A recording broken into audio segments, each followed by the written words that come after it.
I married Katherine Ham on the road somewhere. Good morning, MK Hammer. How are you? Hey, how's it going? I'm on my extended world tour, as you know.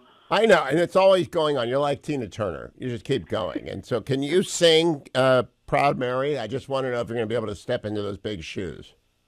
Oh, yeah, you want me to do it now? Not right now, Mary Katherine Ham. I'd rather have your assessment of the Ron DeSantis rollout last night. What do you think?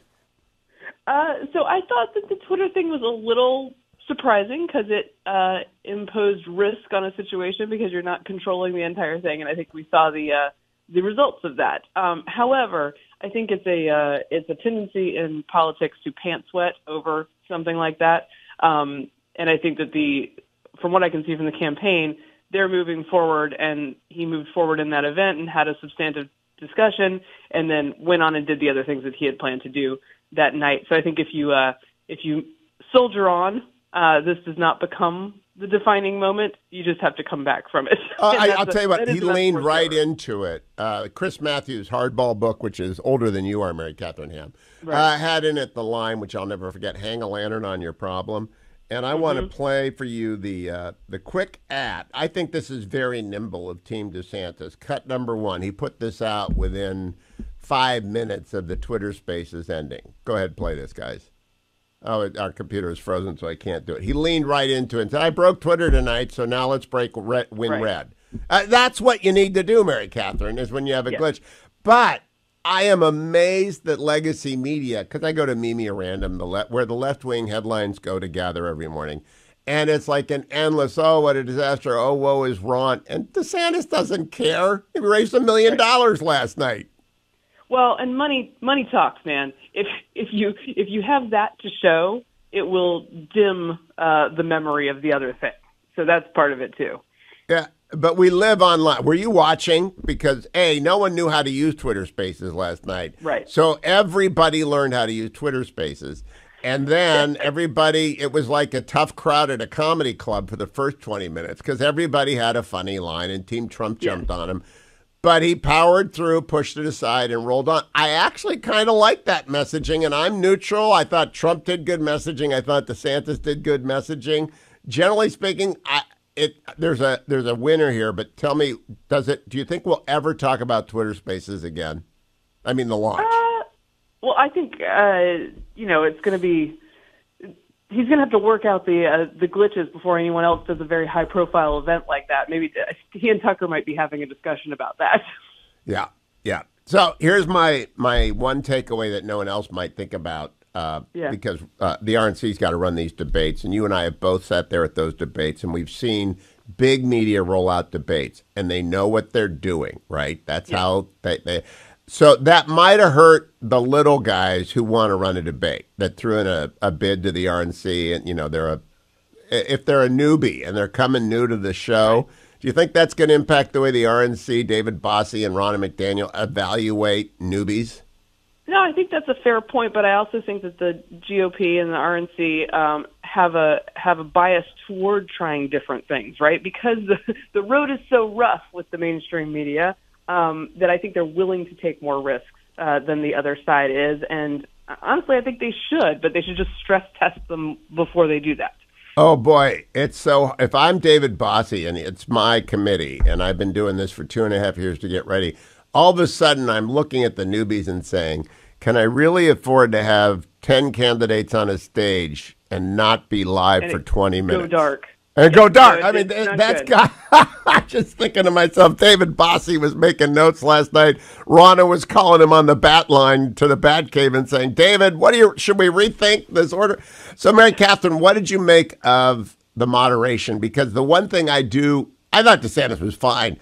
I don't know who David Sachs is. I'm sure he's a smart guy. I know who Elon Musk is, and he should never be the moderator. He should always be the guest. What did you make of that part? Like it was unconventional, like the rest of it was. A little bit odd. I thought that DeSantis' answers were pretty in depth and interesting. I liked that there was a lot of policy discussion, and I think that's what the team can segue to is say, hey, look, we tried this new thing because we wanted to have a real conversation, and we were able to do that eventually. So I kind of enjoyed that he got to hit on a bunch of policy issues, but definitely an odd setup.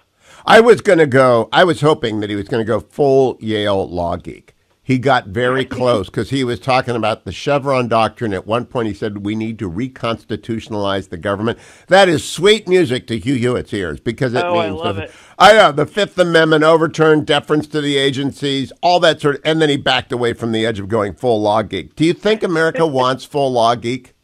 Well, that's my concern, right? I like policy, but that doesn't mean voters want to talk about a bunch of policy, right? Even though I wish that they would. But look, I think that with the right candidate, you can have somebody who's interested in policy, who speaks to people and says, look, I'm interested in this because I know how to serve you better if I study this stuff. And I think his COVID record shows that. I studied this.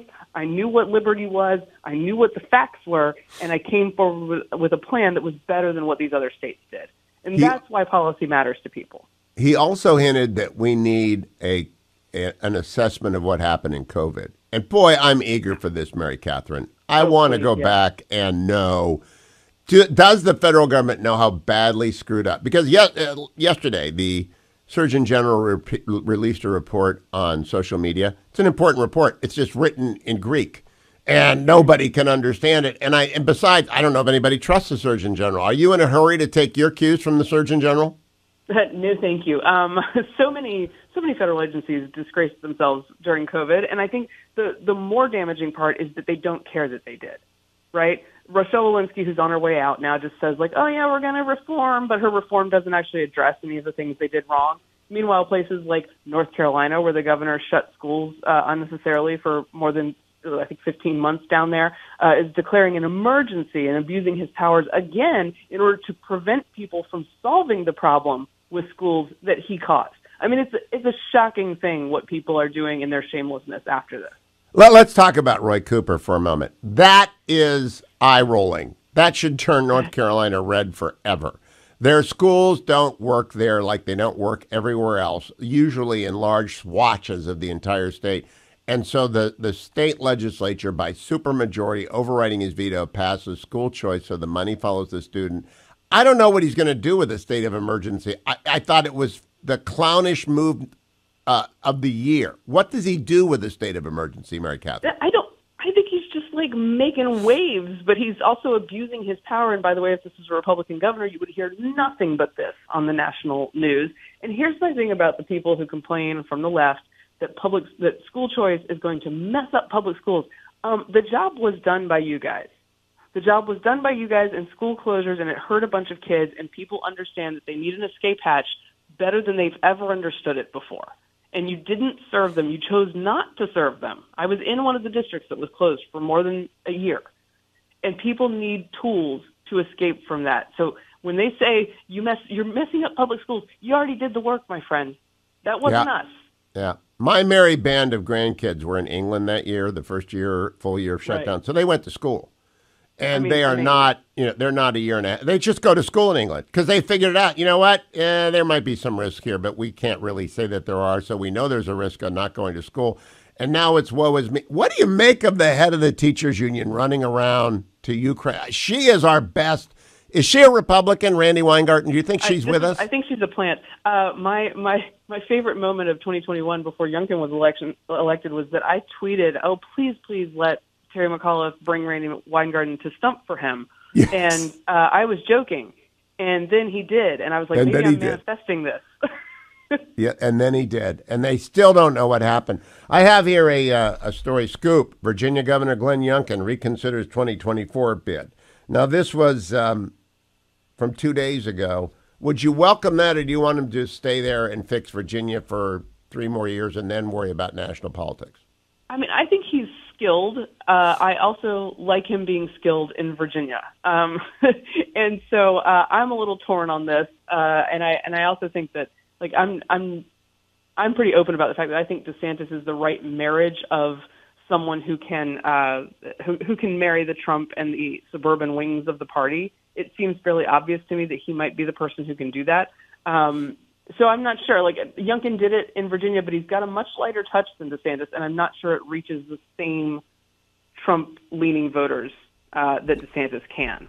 So it's interesting. He's very skilled. Virginia shows it. You say there are wings.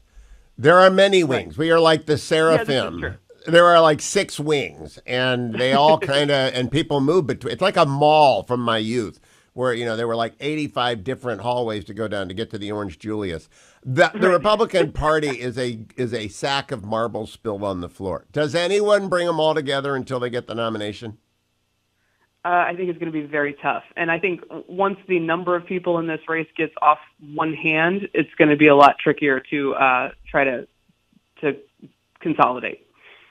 Yeah, our favorite happy warrior is got to be Tim Scott. My favorite happy warrior is Tim Scott.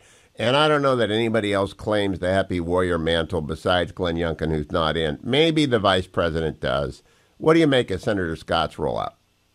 I enjoyed it. I think he's a great speaker. I think he brings emotion and stories to politics in a wonderful way that really, that I think teaches a lot of Republicans a lot of things about some of his struggles as he grew up. Obviously, the backlash to him and to Nikki Haley is sometimes overtly racist, which is like it never ceases to amaze me from the left. But he has a sunny message, and he has a powerful message that Republicans will respond to. I do wonder, though, if in this time, with the left acting the way that it does, if people want a happy warrior or they just want a warrior. Yeah, that's interesting, Mary. I don't know. But I do want to say this. I can tell who's been in church a lot and what kind of church they've been in. If you Ron DeSantis is Catholic, so he's been hearing bad preaching for 44 years, and that's okay. I'm a Catholic. I bet. But the guy who's been hearing good preaching for his 40-plus years is Tim Scott. He's been in the black church for 40-plus years. And you know what? It shows, Mary Katherine Ham, if your butt's been in a pew for decades and decades and you heard great preaching or mediocre or none at all. Don't you think? I think you're right, and he's a joy to listen to. He really is. Yeah, and that comes from listening to good pulpit speakers. Mary Katherine Ham, Getting Hammered is her podcast with Vic Mattis, which I promote every week. And I don't have to listen to it because my wife tells me everything that you've done. Thank you, Mary Katherine Ham. Go get Getting Hammered at iTunes, Spotify, everywhere there are podcasts. And